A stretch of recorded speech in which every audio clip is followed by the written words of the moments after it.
pwede nang iwala sa South to. Masusubukan na natin. Di ko lang alam kung magmamana nga kay Lady Bass, kasi si Lady Bass naman mga kapatids, nung training yon talagang maraming pinagdaanan na gulong. Pero may pressure pa rin kasi yung magulang niya parehas winner. Yun, what's up sa inyo mga kalapatid? Magandang araw sa inyong lahat. So for today's video is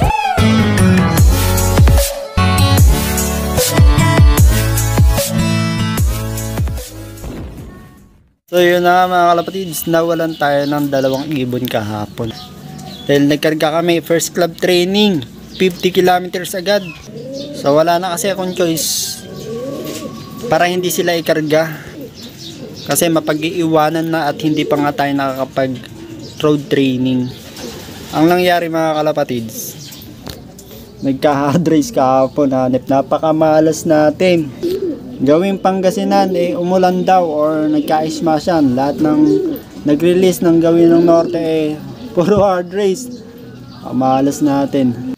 Hanip niya kung kailan tayo nagkarga ng Young Bird first club training. Ang kinarga natin, 4 na ibon, isang old bird, tapos 3 young bird. Hanip. Ito pala yung arrival na 2 ibon natin kahapon. First bird mga kalapatids. Ito na si Splash. O, pasok.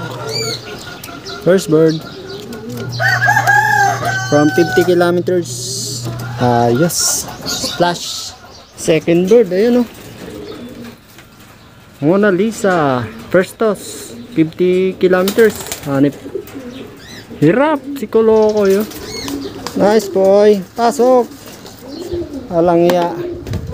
What happened? What happened to you? Ayan, naisma sila.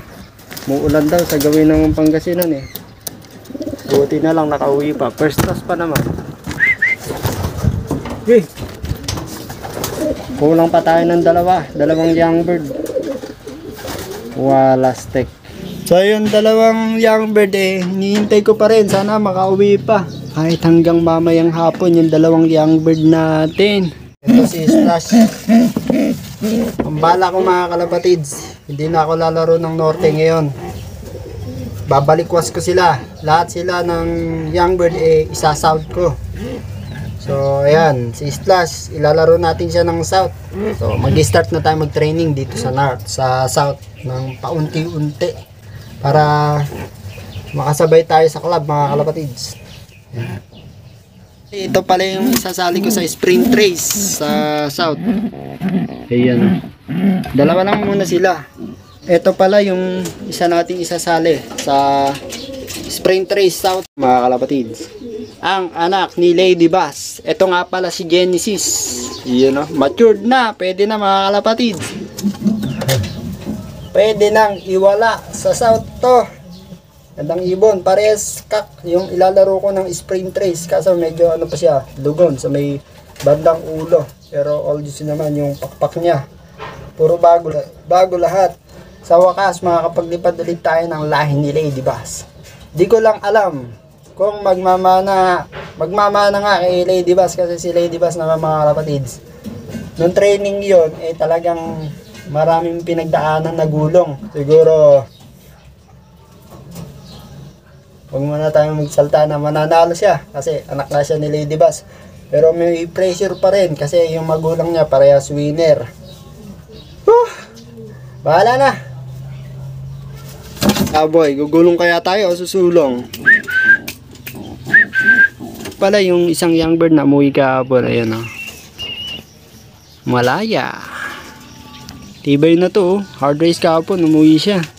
Yung 2 kasama niya hanggang ngayon wala pa. Ayan.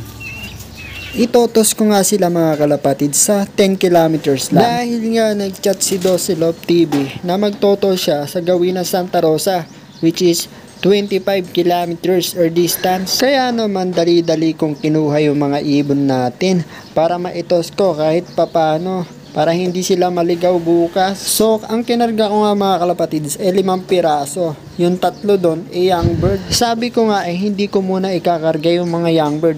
Pero napag-isip-isip ko, ikakarga ko na pala. Bahala na sila. Ito nga ay preparation namin para sa sprint race. 3 ibon nga yung pinagpipilian ko para isali sa sprint race. Yung young bird na blue bar, si Splash, at saka nga si Genesis. Sama lang muna tayo.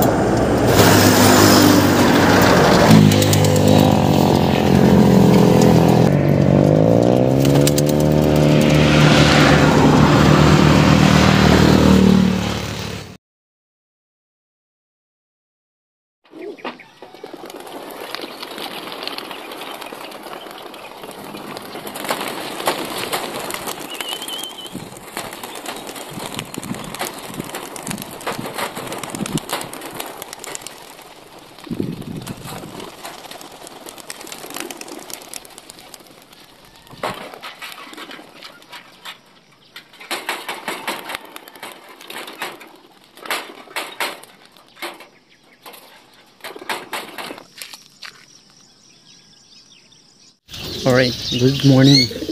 Pinawalan na yung mga ibon mga kalapatids. Shoutout kay Dosilop TV. So abangan natin. Bali 5 ibon yung kinarga natin. Bali 6:15 ni-release mga kalapatids. Time check 6:27 na. Santa Rosa mga kalapatids. Ni-release yung mga ibon. Nasa 20 or 25 kilometers lang yun. 6:30. Yan, 15 minutes na lumilipad yung mga ibon natin. Sino kaya mauuna? Meron kaya tayong lalabas na pamuling ngayon. Ito na. Dalawa agad. Dalawa mga kalapatids. Time check 6:38. Ito na, dalawa. Sino kaya to?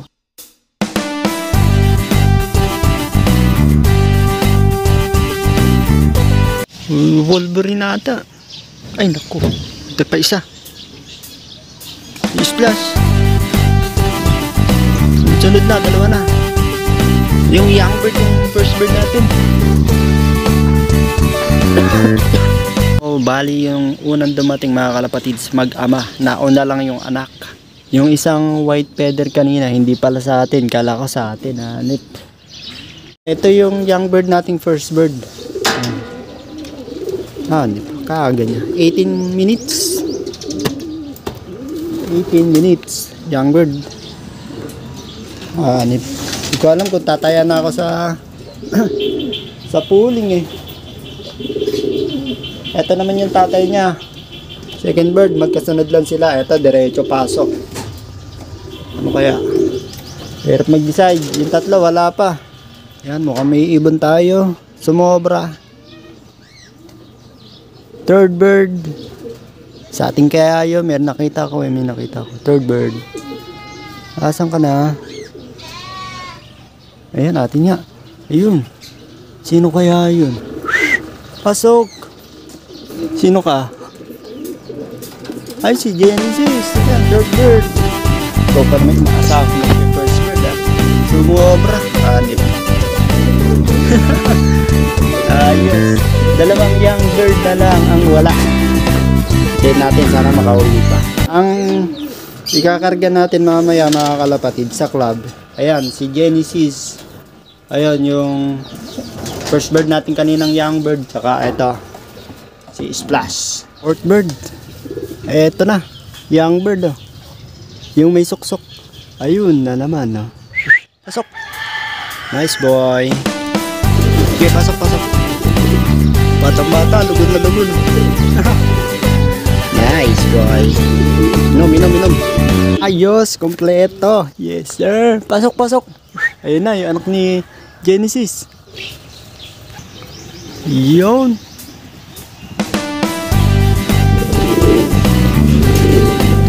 Lugod. Testing lang.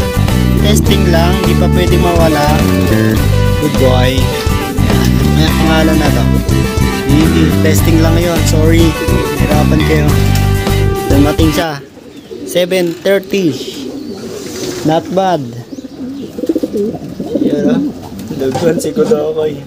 Napahirapan agad. Ayos, kompleto. 5-5. First training to, South. So mga kalapatids, update ko kayo sa mga young bird natin na tinamaan ng one eye cold. Day 1 ng pagbibigay natin ng immuno booster. Day 1 pa lang, ayan oh. Kita ko na yung resulta, medyo masigla na sila at hindi na masyadong maga ang kanilang mga mata. Ayun oh, lalo yun oh. Oh, ang kikinis na nila, meron na lang konting pipikit-pikit. Pero nakita ko na yung resulta. Wow, ayos ah. Day 1. Dito naman, maayos naman. Tignan natin yung droppings. Check natin yung droppings nila. Check natin droppings.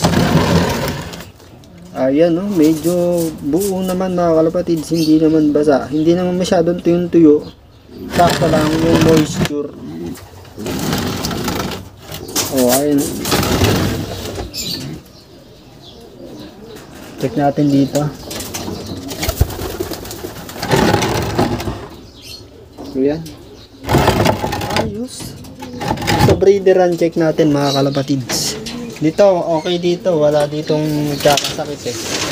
Dito lang sa mga young bird. Yan ang mga tinamaan. Day 1 pa lang mga kalapatids. So, gagamitin natin yung immuno booster. 1 week na sunod-sunod. Ito na ang resulta ng immuno booster. Grabe. Ayan o, basa dati yung kanilang droppings. Ngayon, ayan o, tuyo na yung droppings. Ayos ata. Kita nyo yan? Ayan o, yung pinagkaskasan ko, basa yan. Nung isang araw. Nung pinainom ko ng immuno booster, ayan o, medyo buo na yung kanilang droppings. Ayos. Wow.